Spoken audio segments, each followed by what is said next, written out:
All right, we're going to draft the most intriguing characters for the coming week. Anyone you want. Peter, you get to go first.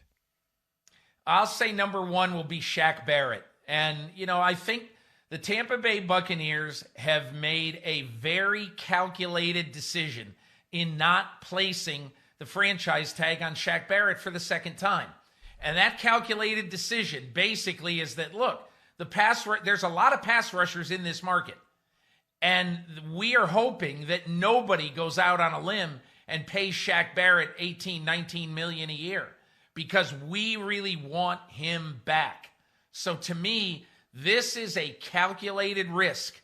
And to me, when I look at all the guys who the Bucs needed to bring back this year, Shaq Barrett, in my opinion, was more important than Chris Godwin. They have depth at the receiver position. They don't have young depth or depth for the next 2 or 3 years at the pass rush position.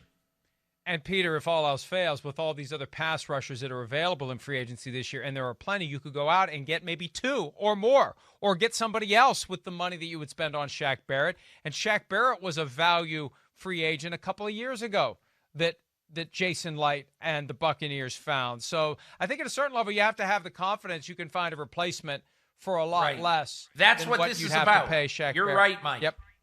Yeah. For me, it's Urban Meyer. Because here's a guy who's got, and we just talked last segment about all the cap space the Jaguars have. He's new to the NFL. We've seen a minor misadventure, maybe a major misadventure with the hiring and then the quick resignation of Chris Doyle. How is Urban Meyer going to handle himself with all this money to spend? It's not recruiting like it used to be. You have to bring the cash.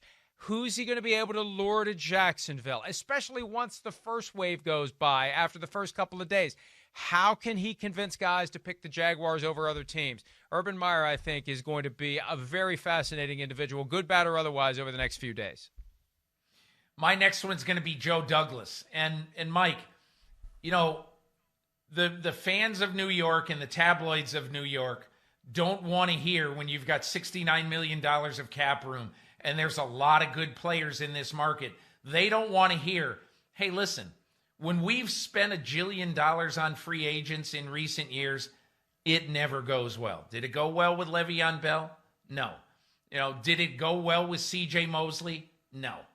But I think now this year, I think the Jets are going to say there's 1 or 2 players that we really think we can get better by trying to sign and maybe overpaying a little bit. I don't think Joe Douglas is going to go crazy, but I do think he's going to dip his toe into the first 2 or 3 days of free agency and go out and get at least one guy for pretty good money.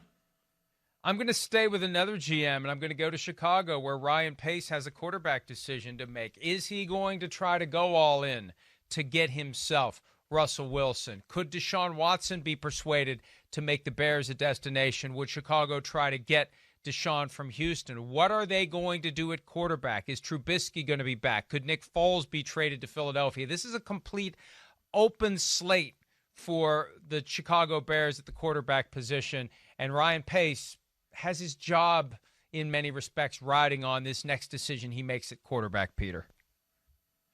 Yeah, one of the ones that I'm curious about, and I don't even know that this team is going to do anything about this position, but I think it's interesting to watch what Sean Payton and Mickey Loomis do in New Orleans, because we're not positive that it's Jameis Winston, Taysom Hill.